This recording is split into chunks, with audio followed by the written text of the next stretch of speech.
tone and inherited privilege.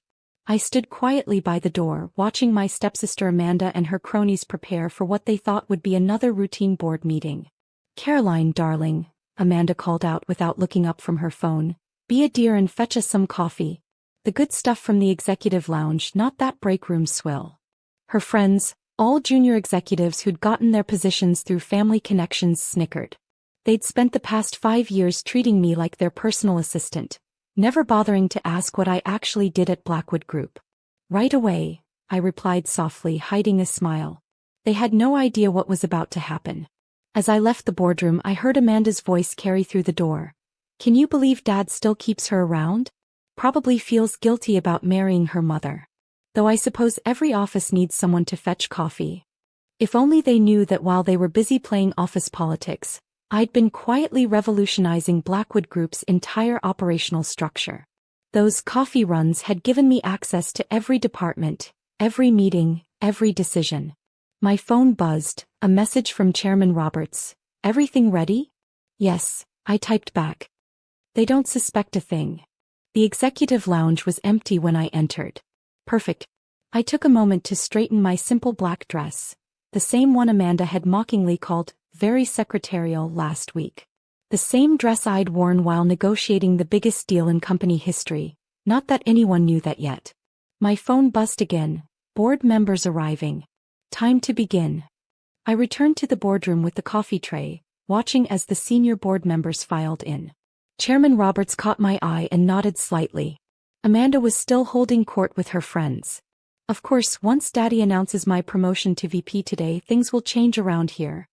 Speaking of changes, Chairman Roberts's voice cut through the chatter as he took his place at the head of the table. "We have an important announcement to make." The room quieted. Amanda sat up straighter, smoothing her designer suit. She'd been hinting about a big promotion for weeks, convinced her father's position as founder guaranteed her rise through the ranks. "As you know," the chairman continued, "Harold Blackwood's retirement as CEO has left us searching for new leadership. Someone who understands this company from the ground up. Someone who's been quietly transforming our operations while others were focused on titles and corner offices." Amanda's smile widened. Her friends leaned forward expectantly. "Therefore, it gives me great pleasure to introduce Blackwood Group's new Chief Executive Officer." Amanda started to stand, her acceptance speech clearly ready. "Caroline Weber." The silence was absolute. Amanda froze halfway out of her chair, her mouth hanging open. Her friends stopped mid-congratulatory gesture, their faces frozen in confusion. "I'm sorry," Amanda finally managed. "There must be some mistake. Caroline is just the person who redesigned our entire operational structure?" Chairman Roberts smiled. "Just the one who negotiated the Miller merger while everyone thought she was taking notes?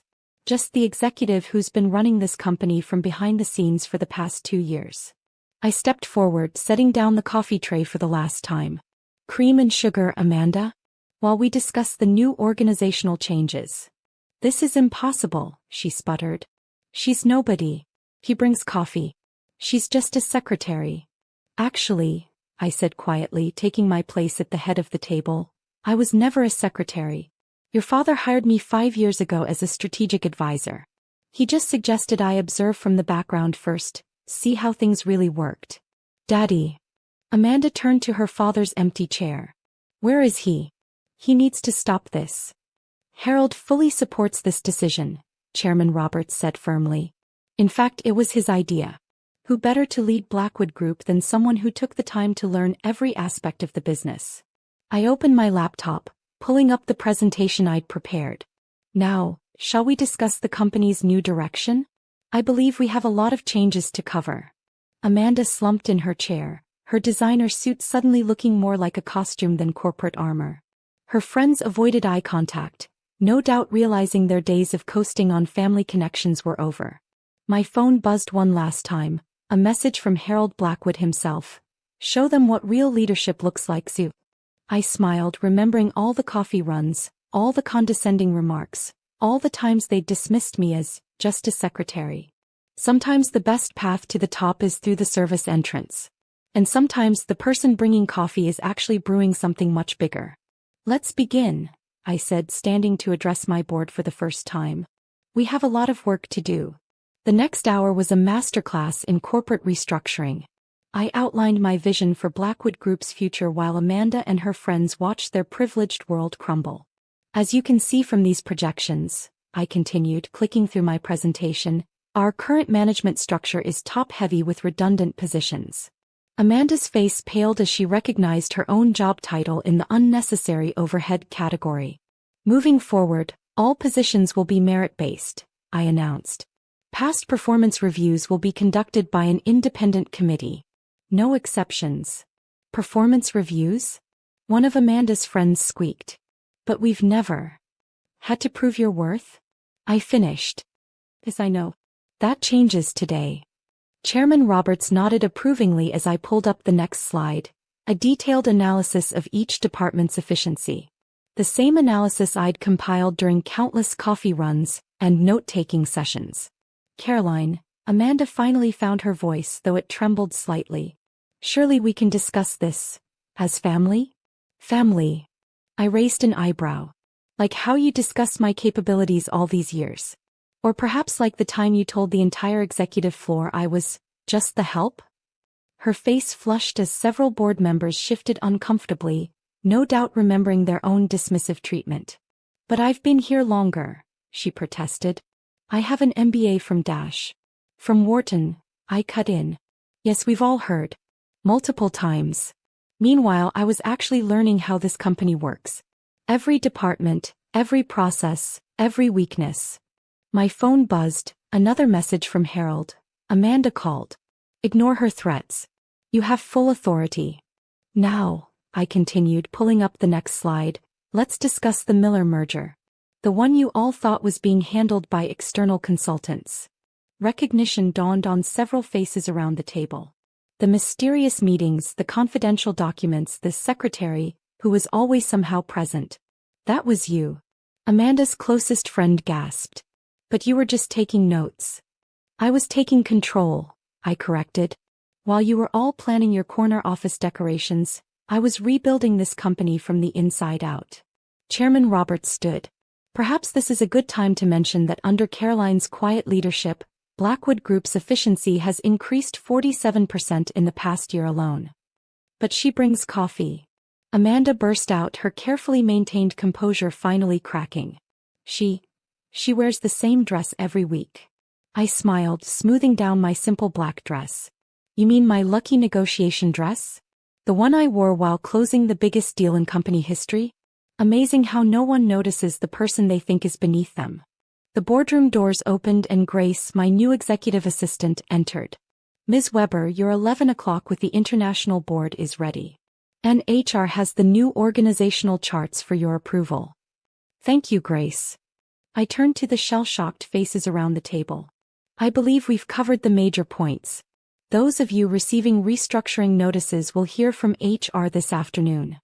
Amanda's hands shook as she grabbed her designer purse. This isn't over. Daddy won't let Dash. Your father approved every decision, Chairman Roberts interrupted. In fact, he specifically mentioned your tendency to treat support staff as personal servants when he recommended Caroline for CO. The room emptied quickly after that, leaving just Amanda and me. She stared at me like she'd never seen me before. In a way she hadn't. How long, she whispered. How long have you been planning this? Planning. I laughed softly. I didn't plan anything. I just worked, really worked while you all played at being executives. The coffee runs gave me access to every meeting. Taking notes? Documentation of every mistake and inefficiency. Being invisible meant no one watched what I was really doing. And now, I sat down in the CEO's chair, my chair. Now you get to experience what actual work feels like. That is, I checked the HR list on my desk. If you still have a position after the restructuring. Her face crumpled. Please, we're family. Funny, I replied, remembering all the times she'd emphasized our lack of real family connection. I thought I was just the help. As she left, her designer heels clicking desperately on the marble floors, I turned to the window overlooking the city. The same view they'd all coveted while I'd quietly built the path to earning it. By the end of the week, Blackwood Group was unrecognizable. The old guard of privileged executives had been replaced by talented professionals who'd been overlooked for years. Amanda and her friends had been reassigned to entry-level positions, those who'd chosen to stay anyway. I sat in my office, formerly Harold's sanctum of mahogany and tradition, now transformed into a modern command center of glass and steel. The same office where I'd been told countless times to leave the coffee by the door. Ms. Weber. Grace appeared with a stack of reports. The quarterly numbers are in.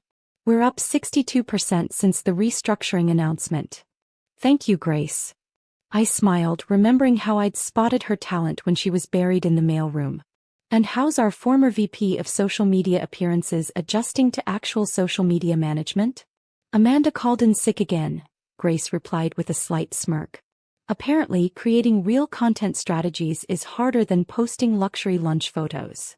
My phone buzzed, a message from Harold. Dinner tonight? Amanda's been calling non-stop. Can't tonight, I typed back. Too busy running the company you knew I could handle all along. The intercom crackled. Ms. Weber? Your stepsister is here. Again. I sighed, straightening my lucky black dress. Send her in. Amanda entered, her designer outfit notably less pristine than usual. A week of actual work had taken its toll. Caroline, she started, then corrected herself. Ms. Weber.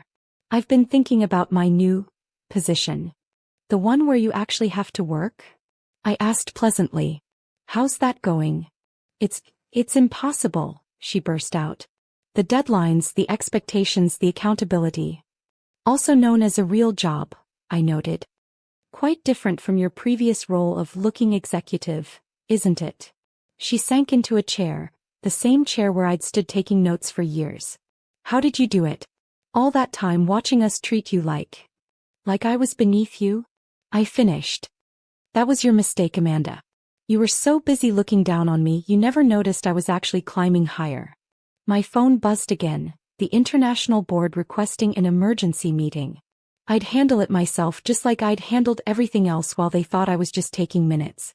The thing about being underestimated, I continued, is that it gives you freedom to observe, to learn, to plan. Every coffee run was a chance to visit different departments. Every note-taking session was documentation of inefficiencies.